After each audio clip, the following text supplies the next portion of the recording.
Ako nga pala si Amos.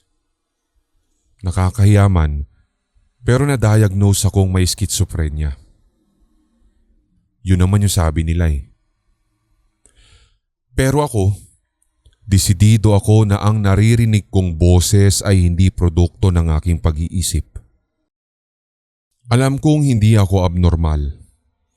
Basta't kakaiba nga lang ang mga bagay na nangyayari sa akin.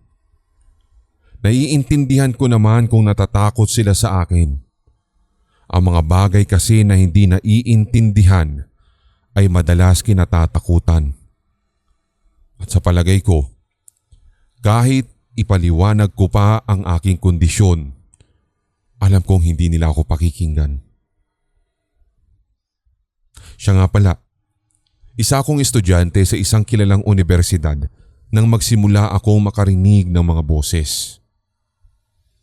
Tandang-tanda ko pa nung Lunes na una kong marinig ang boses na yun.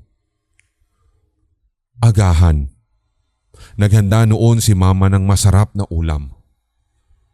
Ang nakapagtataka, hindi naman talaga siya normal na naghahanda ng masarap na pagkain sa agahan.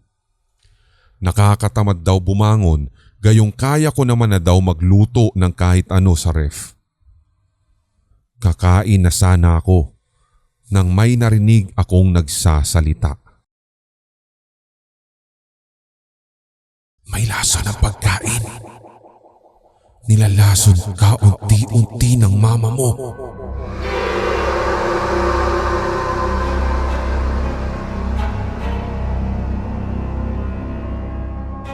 Lumingali nga ako at hinanap kung sino ang nagsasalita hanggang sa mapag-alaman kong wala naman talagang tao doon bukod sa akin.